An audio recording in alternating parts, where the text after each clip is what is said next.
दोस्तों सबको राम राम। रूपे roots channel पे आपका स्वागत है। इक्विटी म्यूचुअल फंड का ये टॉपिक है। इसका जो इक्विटी प्लान है उसके जो सब पार्ट्स हैं उसका हमारा ये 7वां पार्ट है। ठीक है, इससे पहले 6 पार्ट हमने ऑलरेडी अपलोड कर दिए हैं। तो आज का हमारा जो टॉपिक है वो है म्यूचुअल फंड का ELSS प्लान। ठीक है, अब इसके बारे में डिटेल से जानते हैं। तो डिटेल से जानने के लिए चलो बिना देरी के अभी हम वीडियो स्टार्ट करते हैं। ठीक है, तो सबसे पहले हम देखेंगे ELSS प्लान क्या होता है। ELSS का मतलब क्या होता है? मतलब ये होता है इसका इक्विटी लिंक्ड सेविंग स्कीम्स। मतलब इसके अंदर अगर आप इन्वेस्टमेंट करते हो तो अगर आप एक सैलरीड पर्सन हो, ठीक है, या आप इनकम टैक्स आपका कटता है तो वहां पे आपको सेक्शन 80C के तहत यहाँ पे आपको कुछ छूट मिलती है। ठीक है, इस टाइप के जो म्यूचुअल फंड होते हैं ELSS स्कीम वाले, उनके अंदर क्या होता है, आपका इन्वेस्टमेंट किया हुआ जो पैसा है उसके ऊपर सेक्शन 80C के तहत आपको इनकम टैक्स में छूट मिलता है। ठीक है, इनको बोलते हैं ELSS प्लान। ये एक इक्विटी का सब टाइप है। ठीक है, तो अभी हम आगे बढ़ते हैं। इसका मतलब मैंने आपको बता दिया।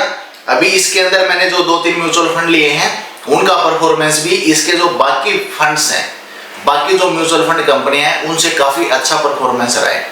ठीक है, वो कौन से हैं? सबसे पहला है Mirae asset tax saver fund. जैसा कि आपको मैं बता रहा हूं कि कोई भी म्यूचुअल फंड होता है, नॉर्मली अगर आपको किसी म्यूचुअल फंड को आइडेंटिफाई करना हो ना, तो कोई अगर आपको उसका नाम बताएगा तो नाम के अंदर उसका आइडेंटिफिकेशन छिपा होता है। ठीक है, इसका दूसरा है Canara Robeco equity tax saver fund. जैसे कि सबके अंदर टैक्स सेविंग फंड्स लिखा होता है तो उसी हिसाब से आपको आइडिया मिल जाएगी कि हाँ, यहाँ पे आपको सेक्शन 80C के तहत आपको छूट मिलने वाली है। इनकम टैक्स के अंदर जो पैसा आपका इन्वेस्टमेंट में जा रहा है उससे भी आपको छूट मिलने वाली है। तो यहाँ आपका डबल फायदा है। एक तो आपका जो इन्वेस्टमेंट है उसके ऊपर आपको रिटर्न अच्छा मिलेगा, प्लस उस इन्वेस्टमेंट के ऊपर आपको इनकम टैक्स में भी रिबेट मिलेगी, प्लस इसके साथ एक तीसरा बहुत बड़ा फायदा है जो इससे पहले मैं आपको रिपीट करता हुआ आया था कि वो काम मत करो, नहीं तो आपका वो अमाउंट एज ए आपका टैक्स डिडक्ट होगा। कौन सा? एग्जिट लोड की हम बात कर रहा हूं।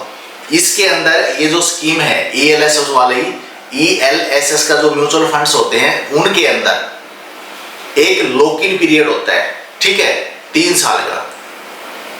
अब यहाँ पे आपको ध्यान रखने वाली चीज ये है कि किसी भी म्यूचुअल फंड के अंदर जिसके अंदर लॉक इन पीरियड होता है 3 साल का हो 5 साल का हो, उसके अंदर एग्जिट लोड होता ही नहीं। एकदम क्लियर होगी? जो ओपन एंडेड म्यूचुअल फंड्स होते हैं, अगर किसी के अंदर डायरेक्ट प्लान में इक्विटी फंड्स के अंदर अगर किसी के अंदर कोई भी ऐसा प्लान है जिसका लॉक इन पीरियड हो, क्या लॉक इन पीरियड जिसका होता है उसके अंदर क्या होता है, उसके अंदर एग्जिट लोड होता ही नहीं है। क्यों नहीं होता? एग्जिट लोड नॉर्मली उन म्यूचुअल फंड प्लान्स के अंदर लगता है जिनके अंदर लोग पैसा 1 साल से पहले निकाल लेते हैं। इसमें तो ऑलरेडी आपका पैसा लॉक है 3 साल के लिए, तो 3 साल से पहले तो वैसे ही नहीं निकाल पाओगे, तो इसीलिए यहाँ पे एग्जिट लोड लागू नहीं होता। ठीक है, तो इसका जो तीसरा म्यूचुअल फंड है जो अच्छा परफॉर्म किया, पारंपरिक टैक्स सेवर फंड। ठीक है, इसका जो बेंचमार्क इंडेक्स वो कौन सा है?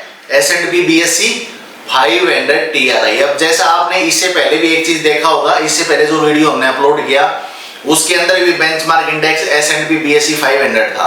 तो इस चीज में कंफ्यूज नहीं होना, एक ही बेंचमार्क 2 म्यूचुअल फंड का भी हो सकता है, 2 प्लान का भी हो सकता है। इसीलिए मैं आपको हमेशा बोलता हूं जब भी आप पैसा इन्वेस्ट करते हो तो आपको क्या करना है, उसका फैक्ट शीट से उसका बेंचमार्क पक्का देखना है, क्योंकि वो कॉमन भी हो सकता है और अलग भी हो सकता है। नहीं तो आप उसको ट्रैक नहीं कर पाओगे। बिना म्यूचुअल फंड के बेंचमार्क इंडेक्स के बिना आप म्यूचुअल फंड को ट्रैक ही नहीं कर सकते, उसकी परफॉर्मेंस का पता ही नहीं लगा सकते। आपके पास में उसको कंपेयर करने के लिए कुछ तो होना चाहिए ना, इसीलिए सेबी ने ये चीजें बना रखी हैं। इसका अब परफॉर्मेंस की बात करते हैं। परफॉर्मेंस के अंदर क्या होता है, इसका जो बेंचमार्क इंडेक्स इसने रिटर्न कितना दिया है, इसका रिटर्न है 30 से 35%, मतलब एक अच्छा रिटर्न दिया है। और ये म्यूचुअल फंड है, इन्होंने कितना रिटर्न दिया है, 30 to 38%। मुझे ये अच्छा लगा, पर्सनली अच्छा लगा। इसके पीछे एक बहुत बढ़िया रीजन बताता हूं। इसके पीछे रीजन ये है, इससे पहले आपने large cap, mid cap, small cap के अंदर आपने पैसा इन्वेस्ट किया, ठीक है, सबसे ज्यादा रिटर्न आपको किसमें मिला, स्मॉल कैप के अंदर मिला, लेकिन वहां पे आपका 1 साल से पहले आपका एग्जिट लोड लगता है, प्लस आप अगर उसके अंदर इन्वेस्टमेंट करते हो तो कहीं ना कहीं आपका पैसा एक लॉक इन पीरियड में नहीं जाता, तो इंसान के माइंड के अंदर ये चीजें रहती है, रिक्वायरमेंट होगी तो मैं पैसा निकाल लूंगा। एक तो उस चीज से बचा, तो दूसरा आपका टैक्स सेविंग म्यूचुअल फंड है। यहाँ पे आपका इनकम टैक्स में रिबेट भी मिलेगी। एज ए सैलरीड पर्सन अगर आप हो तो आपके लिए ये म्यूचुअल फंड बहुत काम का है। इसका जो रिटर्न है, जो मिड कैप कंपनी, जो मिड कैप म्यूचुअल फंड्स है, एक चीज बता दूं, कोई भी ऐसे फंड्स चुन लेना जिनके अंदर कहीं ना कहीं घूम फिर के सेम जगह पैसा लग रहा हो। ठीक है, जैसे ये वाले फंड्स हैं, इनके अंदर क्या होता है, म्यूचुअल फंड के जो मिड कैप के जो म्यूचुअल फंड है, ठीक है, जो मिड कैप के जो म्यूचुअल फंड है उनके अंदर जो रिटर्न है नॉर्मली उससे मिलता जुलता रिटर्न इन्होंने यहाँ पे आपको बना के दिया है। लेकिन इसके साथ में आपको एक श्योरिटी मिल जाती है, क्या कि आपको अगर 3 या 4 साल का या 5 साल का क्राइटेरिया आप लेके चल रहे हो और बहुत अच्छा रिटर्न कमाने का आप सोच रहे हो, तो ये टैक्स सेविंग्स स्कीम के हिसाब से, मेरे हिसाब से आपको जाना चाहिए। इसमें रिटर्न भी बहुत बढ़िया है, 30 से 38% रिटर्न बहुत होता है पर ईयर। लेकिन एक शर्त है यहाँ पे, शर्त कौन सी, 1 साल के बाद में इस म्यूचुअल फंड को भी आपको कंपेयर करना है, क्योंकि सेम इनकम टैक्स में छूट वाले 80C सेक्शन के तहत आपको और बहुत म्यूचुअल फंड मिलेंगे, उनका परफॉर्मेंस इनकी तुलना में इतना अच्छा नहीं है। वो चीज भी आपको लेके चलनी है ताकि एक ही जगह आप पैसा लगा के बैठे ना रह जाओ। नहीं, 3 साल के बाद में आपको उतना बढ़िया रिटर्न नहीं मिल पाएगा जो आपने उम्मीद की थी। ठीक है, तो यहाँ पे अब ये देखते हैं कि इन तीनों जो म्यूचुअल फंड्स हैं इनके अंदर बेटर कौन से ने किया है, मतलब बेटर रिटर्न कौन से म्यूचुअल फंड ने अपने इन्वेस्टर को कमा के दिया है। वो है हमारा Mirae asset tax saver fund और Canara Robeco equity tax saver fund. ठीक है, इसका 1 साल का रिटर्न और म्यूचुअल फंड से इन दोनों का बहुत बढ़िया रहा है। वो कितना रहा है, बेंचमार्क है 30 से 35% का, और इनका रिटर्न कितना है 30 से 38% का।